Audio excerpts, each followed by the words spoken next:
Hi, in today's video, I'm going to show you how to make a jig that will help you to safely cut and rip from very small stock on a bandsaw. In this first example, I've got the bandsaw set up for a traditional rip where there would be no problem. We've got the fence, and we've got a piece of stock where the guides are far enough away from the fence to not cause a problem. Whenever we make a cut, we want to make sure we've got the bearings close enough to the stock so that we don't introduce any flex into the blade. Now what if we have a situation where we want to rip from a very thin piece of stock? When we move the fence in, we can't get the fence in close enough because it's hitting the guides. And here's the solution. A simple jig that rests against the bandsaw fence that will enable us to make rips on small pieces of wood while still enabling us to keep the guides low and maintaining clearance of the fence. Let me show you another scenario where this jig will come in handy. What if I wanted to make a spline for the corner of my homemade picture frame? Here we have a walnut spline in the corner of the picture frame. As you can imagine, we need to cut these at a very consistent thickness. At first glance, the simple solution looks to be to put our stock down against the fence, set the dimension we need for the rip beyond the blade, make the cut, and then we could just move the fence over an exact amount, then cut the next spline, and then the next. The problem is we would never be able to get a consistent thickness. We couldn't move the fence over an exact amount each time. So I have a better solution. Now we could raise our guides up, bring the fence up close to the blade, and keep it exactly the distance we need to make the thickness of the spline. Then every time we made a cut, we would bring the wood up against the fence and we would try to get a consistent thickness. Here lies the problem. The guides are way too high above the cutting surface. When we have it this high, we introduce flex into the blade when we're cutting, and it would affect the consistency of thickness of the splines. So what do? Well, as you guessed it, here's where our jig comes in again. We place the jig against the fence, we set the blade, the desired thickness we need for the spline, away from the jig, and now, every time we would make a cut, we slide it down, make the cut, then we put the wood back against the auxiliary fence, make the next cut, and the next. Each spline would be exactly the same distance. And we're able to have our guides right up against the surface of our cutting surface. This way, we don't introduce any blade flex. Now that you understand the theory behind the jig, I'll show you how to make one. Now it looks really simple, and it kind of is, but it's not as simple as slapping two pieces of wood together at a 90-degree angle. Since we're going to be working on very accurate cuts, we need to have very flat surfaces, and I'll show you how to achieve all this. Now my wood of choice for a jig like this is going to be hard maple. This piece is about 3/4 inch thick by about 4 inches wide. Now since our jig's about 15 inches long, we need to have at least 30 inches of stock because we've got two pieces. Allow a little bit more because we're going to have some snipe when we finish with the planer. So I'm going to start by measuring out about 35 inches on our maple board, and I'll make the cut with the miter saw.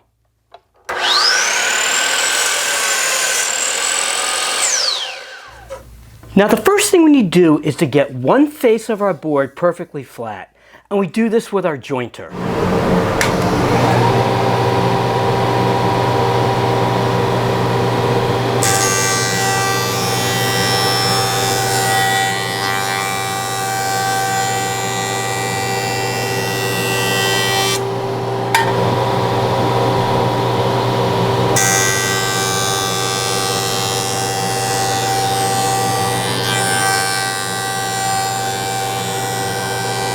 Now once we get the first face flat, we make sure we mark it so we can identify it later. Next we need to flatten one of the edges. So what we do is we take the face of the board that we just flattened and we put it against our fence. And now we flatten our edge on the jointer.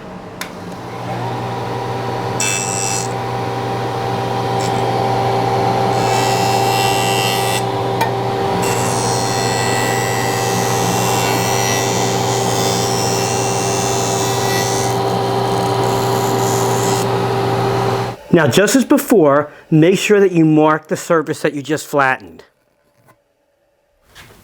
Next, we take our board over to the planer. We take the surface that we flattened and we put it down as a reference surface, and then we start to plane just to even out and flatten the top surface.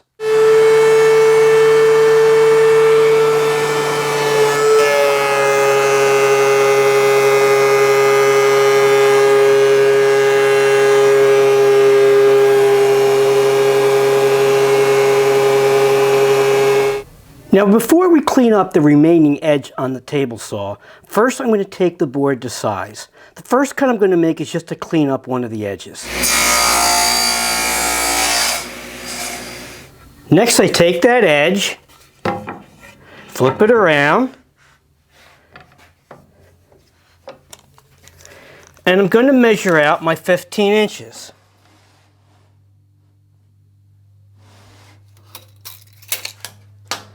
Then I set my stop block, and I'm ready to make the cut.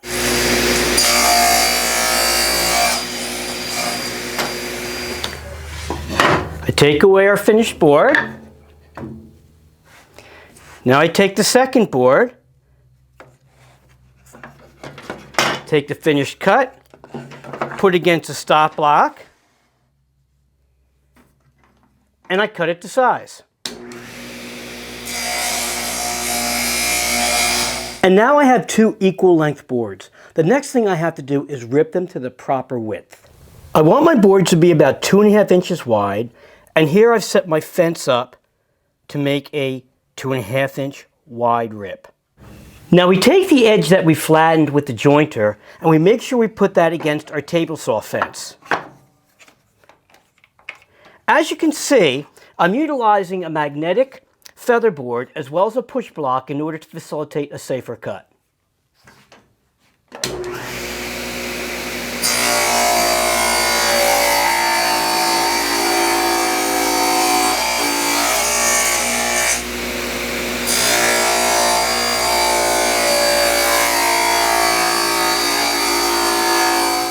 And now our boards are the proper width as well as length. All that's left to do is a simple assembly. And now I'm going to show you a nice trick for the glue up. We can utilize the accuracy of our fence being 90 degrees to the table of our bandsaw. What you want to do is take some wax paper or plastic wrap and place it on our table. That way we don't get any glue on our fence or our bandsaw table.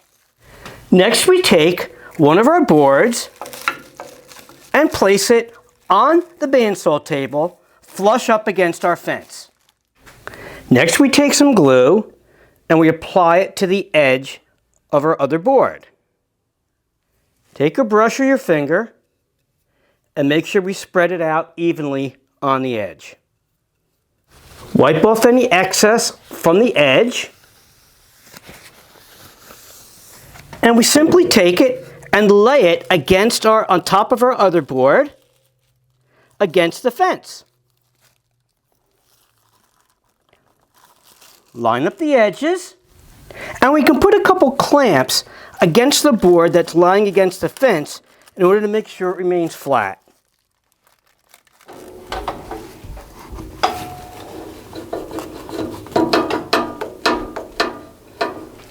And we just let it dry. Now that it's dry, we simply remove our clamps.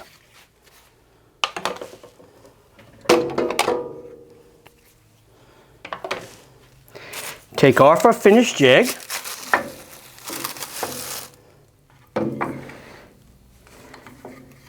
And remove our plastic wrap or wax paper. And now we're ready to test it out. You can use your jig with the long side up or with the long side out, depending on how much clearance you need. Now I want to make a cut from small stock.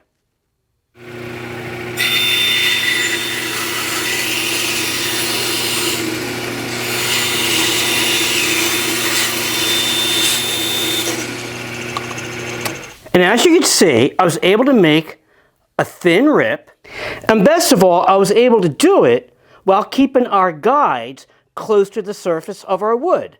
That way, we eliminated any kind of flex in our blade. Now let's check out how we cut the splines. I move the jig so that it's the distance from the blade that I want the thickness of the splines to be. And now I can cut any number of splines all the exact same thickness.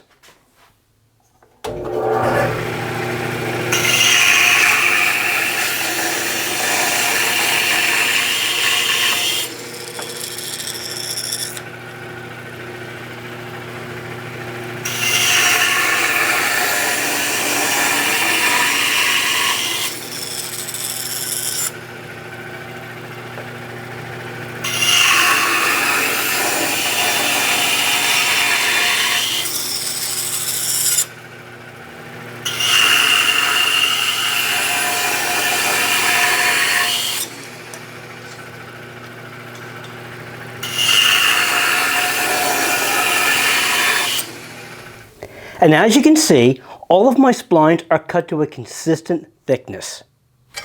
And as you can see, I was able to make both types of cuts safely, quickly, and easily using this jig. And best of all, I was able to keep the guides close to the surface of the wood not to introduce any flex in the blade by raising the guides too high to make a cut. I hope you found this video helpful. Thanks for watching.